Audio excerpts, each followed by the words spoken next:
Shalom pemirsa Bon Surgawi, selamat pagi Bapak Ibu Saudara yang dikasihi Tuhan.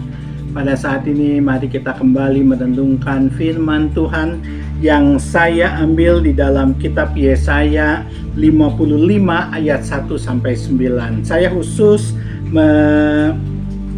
menyikapi di ayat 8. Ayat 8 berbunyi, sebab rancanganku bukanlah rancanganmu dan jalanmu bukanlah jalanku.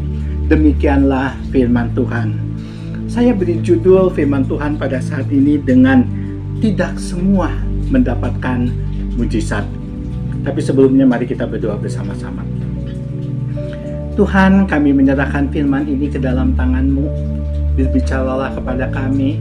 Kami siap untuk mendengar. Tuhan akan tolong supaya firman itu bukan hanya tertanam di dalam hati kami, tetapi kami dapat berkembang untuk menjadi pembawa berkat di dalam kehidupan kami. Terima kasih Tuhan untuk kesempatan ini. Dalam nama Tuhan Yesus saja kami berdoa. Amin. Saudara, sebagai orang Kristen, kita pasti senang ketika mendengar bahwa dan menyaksikan bahwa banyak orang yang mengalami pertolongan Tuhan di dalam kehidupannya. Misalnya, ada seorang ibu yang memerlukan susu bagi anak-anaknya. Ketika berdoa, ternyata ada orang yang tiba-tiba mengirim susu kepada anaknya. Itu suatu mujizat. Ada juga yang mengatakan pengalamannya ketika dia selamat dari kecelakaan. Itu karena mujizat yang Tuhan berikan. Demikian juga ketika dia mengalami kesembuhan dari sakit penyakit. Banyak mujizat yang terjadi dalam orang Kristen. Kesaksian-kesaksian itu pasti menguatkan kita yang tidak mengalaminya. Kita takjub akan kebaikan Tuhan, akan pemeliharaan Tuhan atas orang-orang beriman. Mungkin kita juga punya kerinduan yang sama untuk mendapatkan mujizat atau pertolongan Tuhan ketika kita mendapatkan kesulitan. Tuhan mengulurkan tangan kepada kita dan kita bebas dari kesulitan tersebut. Tentu kerinduan itu tidaklah salah. Persoalannya menjadi beda ketika orang yang memberi kesaksian itu berkata, Tuhan itu Maha Kuasa. Dia selalu menolong saya. Dia membuat mujizat bagi saya. Saya dulu tidak punya apa-apa, sekarang sudah mempunyai banyak hal. Jika kamu beriman seperti saya, kamu juga akan mengalami apa yang saya alami. Saudara, hal ini kadang membingungkan bagi sebagian orang Kristen. Jika si A mengalami mujizat, mengapa mereka tidak? Jika si B mengalami kesembuhan, mengapa mereka tidak? Lalu mereka bertanya, mengapa Tuhan? Mereka tidak mendapatkan mujizat. Mengapa? Apakah Tuhan tidak adil? Saudara, Tuhan memang kuasa, Maha baik, Maha kasih. Tuhan juga Maha adil. Tidak pernah Dia membeda-bedakan.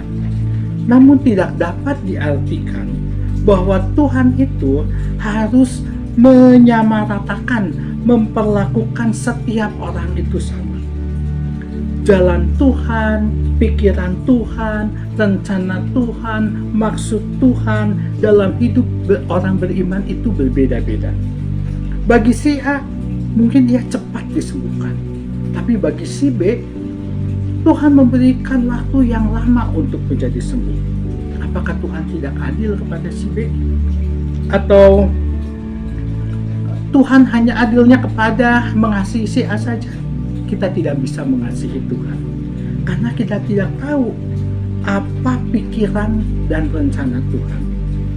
Kalau kita tidak boleh menjadi hakim atas Tuhan, karena Tuhan itu jauh mempunyai hikmat yang lebih dari kita. Seperti di dalam Roma 11 ayat 33 dikatakan, oh alangkah dalamnya kekayaan, hikmat dan pengetahuan Allah. Sungguh tak terselidiki keputusannya dan sungguh tak terselami jalan-jalannya. Jadi kita tidak bisa menghakimi Tuhan seolah-olah kita lebih berhikmat dari Dia.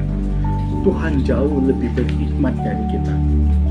pengalaman-pengalaman pribadi yang ajaib bersama Yesus tetaplah menjadi pengalaman pribadi. Itu sah bagi mereka yang mengalaminya. Tetapi menjadi tidak sah bila ini dijadikan pola bagi orang-orang lain. Keliru menuntut Tuhan memperlakukan setiap orang lain itu sama. Kewajiban kita adalah mempercayakan diri kita kepadanya di dalam segala hal. Saudara, jangan salah. Penderitaan yang dialami seseorang kadang bisa menjadi berkat terselubung bagi orang tersebut. Seorang filsuf mengatakan, apapun yang tidak membunuh saya akan membuat saya menjadi kuat. Yang dimaksud dengan ucapan itu adalah bahwa seseorang bisa bertumbuh menjadi pribadi yang lebih kuat, pribadi yang lebih baik, pribadi yang lebih cerdas melalui penderitaan yang dia alami. Penderitaan apapun jenisnya, seberat apapun, sejauh itu tidak merenggut nyawa, dapat membuat hidup manusia menjadi lebih kokoh. Tentu saja ada syaratnya, yaitu disikapi dengan benar dan dengan tepat. Ada pepatah Indonesia yang mengatakan pengalaman adalah guru yang terbaik. Melalui pengalaman kita belajar hal-hal yang baru yang menjadikan kita itu menjadi lebih baik. Jadi saudara, kita harus percaya bahwa tidak ada rancangan Tuhan yang buruk di dalam kehidupan orang-orang beriman.